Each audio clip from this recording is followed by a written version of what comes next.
It was a chilling autumn evening 18 years ago when Emily Carter left the bustling city streets for the quiet halls of Harmony Music School, where she was a beloved piano instructor. Known for her warmth and passion, Emily had inspired countless students, her fingers coaxing melodies that echoed through the ancient rooms. That night, however, her music fell silent. The city had wrapped itself in the amber hues of fall, leaves rustling underfoot as Emily crossed the dimly lit streets. She walked with purpose, her breath misting in the cool air, clutching a worn leather bag containing sheet music and personal effects. She paused briefly to glance at the glowing marquee above the city theater. Her favorite play was in town, a final performance she intended not to miss. Yet, that night, she never arrived. Inside the school's grand music room, the aged piano, a storied instrument with gleaming black lacquer and ivory keys worn smooth by decades of hands, stood silent and brooding. Emily had played it countless times, filling the halls with life. Yet on this night, the instrument's voice waited in vain. Days passed with no sign of Emily. Friends and colleagues spoke in hushed tones, disbelief mixing with growing dread. Police launched searches, scouring the surrounding neighborhoods and canvassing anyone who might have seen her that evening. Flyers bearing her smiling portrait appeared on telephone poles and inside coffee shops, but hours turned to days, and days to weeks with no answer. Rumors took root. Some whispered of a secret lover, others hinted at envy, and rivalry simmering beneath the music school's polished surface. The police file thickened with testimonies, fleeting glimpses of a shadowy figure near the school, an argument overheard, a door left unusually ajar.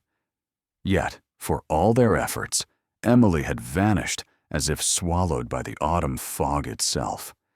Her family struggled under the weight of uncertainty, caught between hope and despair.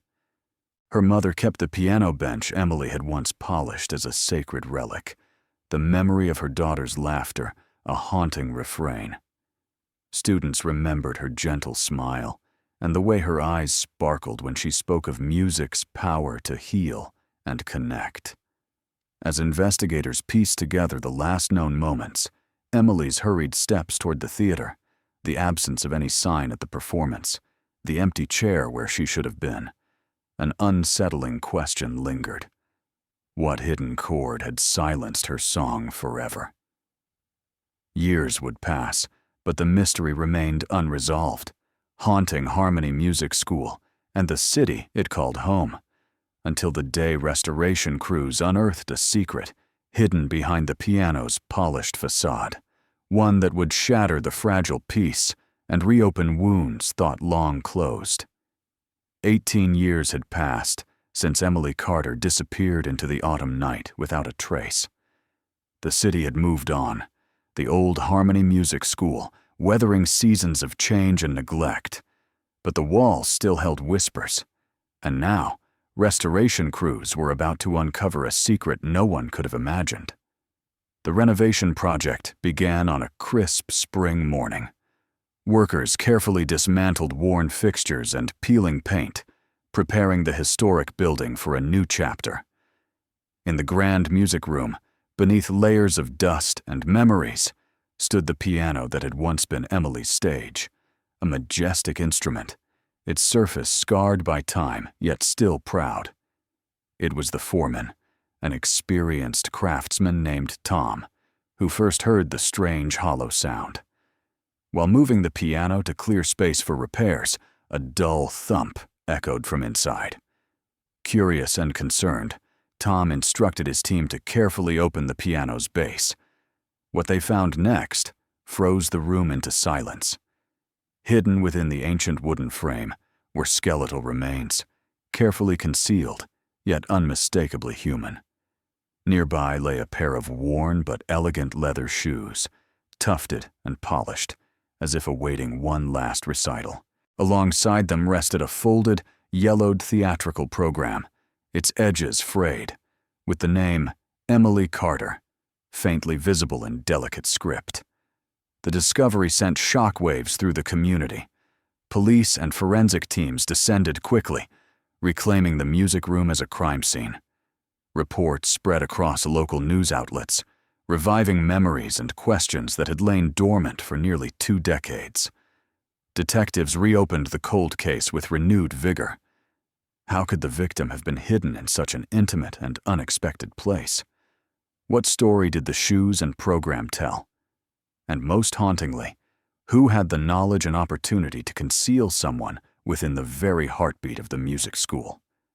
Interviews with current and former staff uncovered long-held tensions, rumors of jealousy between instructors, whispered arguments behind closed doors, and a complex web of friendships that had frayed under the weight of ambition. Students recalled Emily's dedication, but also her recent withdrawal from social circles, a shadow crossing her bright demeanor. The theatrical program was from a local play Emily had mentioned, attending the night she vanished, adding a poignant detail to the timeline. Forensic experts began sifting through dust and decay, searching for fibers, fingerprints, or residues that could unravel the dark secrets stowed away beneath the piano keys. Every detail became a piece of a puzzle, slowly forming a picture of betrayal, hidden motives, and a desperate attempt to silence a promising life. The community held its breath as long-forgotten memories mingled with fresh evidence, setting the stage for a revelation that would shake the foundations of the Harmony Music School and expose a chilling truth long concealed. The Harmony Music School had stood as a silent witness to Emily Carter's disappearance for nearly 2 decades. Now, with her remains discovered hidden beneath the piano's frame, the investigation took a dramatic turn. The case was no longer just about a missing woman. It was about secrets buried in plain sight. Detectives delved into Emily's life with renewed intensity. Close friends spoke of a recent change in her demeanor, a quiet tension she never fully explained. Rumors of a complicated relationship with a fellow instructor surfaced, overlaying the case with whispers of jealousy and sorrow. Somehow, the school's elegant facade had masked deep personal fractures. The theatrical program remained a poignant clue. Handled delicately by forensic analysts, it linked Emily to a play performed the very night she vanished, a night that suddenly held new significance. Investigators contacted the theater, spoke with actors and crew, and uncovered that Emily had seemed especially interested in one cast member, a man whose name appeared in no police files, but whose shadow lingered in witness statements. Forensic experts continued combing the piano's hidden cavity for physical evidence, fibers, soil residues, and trace DNA samples that hinted at unknown presence. The worn leather shoes, meticulously preserved, were sent for analysis, while dust samples inside the piano suggested it had been sealed for many years, undisturbed. As the investigation unfolded, the community grappled with mixed feelings: sorrow for the lost life, anger at the years of silence, and hope that truth might finally prevail. Friends and family joined forces to demand justice, sharing memories that humanized Emily beyond the grim headlines. Behind the scenes, detectives followed new leads that pointed toward individuals with access to the school during the months leading up to Emily's vanishing. Secrets tangled with envy, unspoken conflicts, and perhaps darker motives. Each revelation struck chords of emotion, weaving sorrow and suspense into an unfolding story that promised exposure of long-hidden truths. The school's walls, once echoing with Emily's music, now held whispers of betrayal that would not be silenced. With each passing day, the investigation into Emily Carter's death grew more complex and harrowing. Forensic teams uncovered subtle but telling clues inside the piano's cavity. Traces of fabric fibers that didn't belong to Emily, microscopic soil samples pointing to a location outside the music school, and faint impressions suggesting a struggle. Detectives reviewed school records and maintenance logs, searching for anyone who might have had the knowledge and access required, to hide a body within such an unusual place. Among the staff, whispers of secret passageways and hidden rooms circulated, hinting at parts of the building long forgotten or obscured by years of renovations. More troubling still was the emergence of an estranged figure from Emily's past, a former colleague dismissed under suspicious circumstances shortly before her disappearance. When questioned, this individual was evasive, their alibi inconsistently shifting under pressure. Meanwhile, Emily's family grappled with a storm of emotions.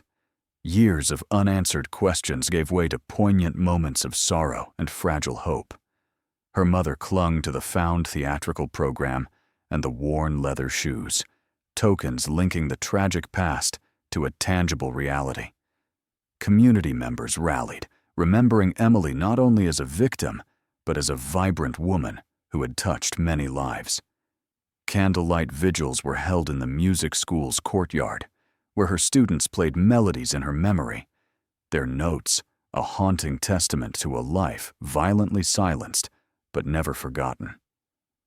Officials launched a targeted review of the school's renovation history, uncovering inconsistencies in documentation and unveiling a series of odd contractor hires made around the time Emily vanished. These discoveries suggested a deliberate effort to conceal not just a body, but a dangerous secret that threatened to shake the city's fabric. The case's web grew ever wider, wrapping around a twisted tale of betrayal, ambition, and violence concealed beneath the melody of the music school. The more detectives pried into the Harmony Music School's past, the clearer it became. Emily Carter's disappearance hadn't been a random act of violence, but a meticulously planned concealment. Forensic tests confirmed that the fibers found inside the piano's hidden compartment were from a rare, custom-tailored jacket, a style discontinued nearly 2 decades ago and sold to only a handful of clients in the city. Police now had an object that could be traced. Investigators also learned that just 1 week before vanishing, Emily had confided to a friend that she had seen something in the school she wasn't supposed to. She never elaborated. That single phrase now stood out like a flare in the fog. Digging deeper into school archives, detectives unearthed an old blueprint of the building. Hidden within the walls was an abandoned service passage, blocked off during renovations in the late 1990s. It ran directly behind the grand music room and, more chillingly, would have allowed someone to access the back of the piano without being seen. When they checked maintenance logs from that era, one name appeared repeatedly: Victor Hanley, a skilled craftsman specializing in antique instruments, contracted briefly by the school in the months leading to Emily's disappearance. Hanley's reputation in the music world had since faded. His workshop shuttered under murky circumstances.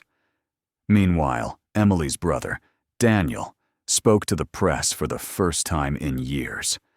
His voice trembled as he described her last days, how she had seemed distracted, even frightened, and asked for public help in uncovering the truth.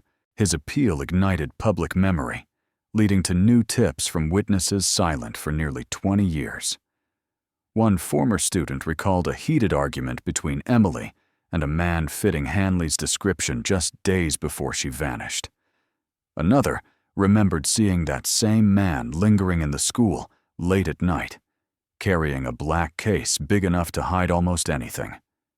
Now, with a suspect emerging from the shadows and physical evidence starting to align, the once-frozen investigation began to stir with urgency. The silent piano in the grand music room, its keys unmoved for almost 2 decades, seemed to echo with a truth that could no longer be hidden. Detectives moved swiftly, with Victor Hanley's name resurfacing in connection to the Harmony Music School's old renovations. The cold case file suddenly felt alive. They tracked him to a small coastal town, where he lived in seclusion, his once-celebrated craftsmanship reduced to repairing second-hand instruments in a dimly lit workshop. When approached by investigators, Hanley's demeanor was evasive. He claimed he barely remembered the school project and had never met Emily Carter personally. But seasoned detectives recognized the subtle tremor in his voice and the way his eyes shifted whenever her name was mentioned. Back in the crime lab, further analysis of the rare fabric fibers led directly to a single purchase, a bespoke jacket ordered by Hanley in 2004, the same year Emily vanished. Witness statements of a man in a similar coat near the music room late that evening were now impossible for him to explain away. A quiet but forceful interview strategy was deployed. Bit by bit, Hanley's alibi began to fracture. Phone records from the period placed him within walking distance of the school on the night Emily disappeared. Bank receipts showed a small but curious cash withdrawal earlier that same day, matching the payment a long-forgotten witness remembered overhearing Emily argue about. Detectives pressed harder, confronting Hanley with the blueprint of the service passage and the forensic photos from inside the piano. His silence grew heavier, his hands gripping the edge of the table as if to hold back a different kind of tremor. Meanwhile, for Emily's family, every new revelation was a cruel blend of hope and anguish. Her mother wept quietly upon learning that investigators were close to identifying the person likely responsible. Daniel, her brother, resolved to see the case through, no matter how long or painful the process. The breakthrough came when a retired school janitor, frail but sharp of mind, came forward. He vaguely remembered helping move the grand piano during a special project years ago, ordered directly by Hanley. At the time, he thought nothing of the unusual request, only that the instrument felt far heavier than it should have. That statement landed like a stone in still water. Suddenly, the abstract suspicion became a tangible timeline. The night of the play, the blocked service passage, and a man who knew every hidden crevice of the school. Detectives knew they were on the threshold. The next interview with Hanley wouldn't just be about questions. It would be about unsealing 18 years of silence and finally confronting the truth locked inside the black lacquered coffin that had once been a piano. The interrogation room was stark and cold, its fluorescent lights casting a pale glare over the metal table that separated Victor Hanley from two seasoned detectives. Outside, rain hammered against the windows in rhythmic bursts, like a drumbeat underscoring the tension. Hanley sat stiffly, his hands clasped together, jaw tight. Across from him, Detective Ross slid a manila folder onto the table. Inside, photographs of the piano, the cavity where Emily's remains had been found, the worn leather shoes, and the faded theatrical program. "You've lied to us, Victor," Ross began evenly. "You said you never met Emily Carter. We have witnesses who say otherwise. We have your jacket fibers inside the piano where she was found. We have the blueprint showing you had access to the service passage. The question is, why?" Hanley's mouth tightened, but he said nothing. Detective Alvarez leaned forward, her voice softer but sharper. 18 years. That's how long her family has been waiting to bury her properly. You could end that tonight. Silence stretched in the room, broken only by the faint hum of the ceiling vent. Ross opened the folder wider, laying out the janitor's sworn statement about the piano being inexplicably heavy during Hanley's special project. Hanley's eyes flicked briefly to the photo of the shoes before darting away. "It was an accident," he muttered finally, almost imperceptibly. The detectives froze, letting the words linger. Alvarez asked quietly, "Tell us." Hanley swallowed, his gaze fixed on the table. He explained that on the night of Emily's disappearance, she had confronted him in the music room. She had discovered that he had been siphoning funds from the school's instrument restoration budget, a scheme he feared would ruin him if exposed. An argument escalated. She threatened to go to the board. In the ensuing struggle, she fell against the open service passage entry, striking her head. Panic took over. Hanley claimed he didn't know if she was alive or dead. Acting quickly, he concealed her body in the grand piano, the only space he knew wouldn't be disturbed for years, sealed it during a late-night repair session, and moved it with the janitor's unwitting help. The detectives exchanged glances. The accident he described was riddled with evasions, but he had admitted enough to close the circle. Ross's voice was low, almost a whisper. 18 years in silence for her. 18 years of freedom for you. Hanley's eyes stayed fixed on the grain of the tabletop, his hands trembling now. Outside, as the rain battered the station windows, the truth, grim, partial, and heavy, had finally broken through. But for Emily's loved ones, the hardest part was still to come. Hearing the final story of the night she disappeared. The news of Victor Hanley's confession spread through the city like a sudden, chilling gust. For 18 years, Emily Carter had been nothing more than a smiling face on faded missing posters, a haunting mystery whispered in the corridors of the Harmony Music School. Now, the silence was broken. Emily's family was called to the station before the details went public. In a quiet room, Detective Alvarez explained what Hanley had admitted. Her mother clutched the theatrical program found beside Emily's remains, tracing the faded lettering of her daughter's name with trembling fingers. Daniel, her brother, sat rigid, absorbing each word without expression, until the moment Alvarez told them Emily had confronted Hanley to protect the school. His eyes welled up, pride and grief colliding in a single breath. The charges came swiftly: second-degree murder, evidence tampering, obstruction of justice. Hanley's lawyer tried to frame the death as a tragic accident, but the prosecution painted a picture of calculated concealment, of a man who valued his own reputation above an innocent life. When the trial began, the Grand Music Room's piano, now evidence, stood silent in a warehouse, its keys covered, never to make music again. Prosecutors displayed photos of what lay inside, along with the rare jacket fibers and diagrams of the service passage. Witnesses, from the retired janitor to former students, testified about the odd events of those weeks in 2004. The weight of cumulative details became undeniable. In the packed courtroom, the jury listened as Daniel read a statement about his sister, her passion, her dreams, and the irreplaceable absence her murder had left behind.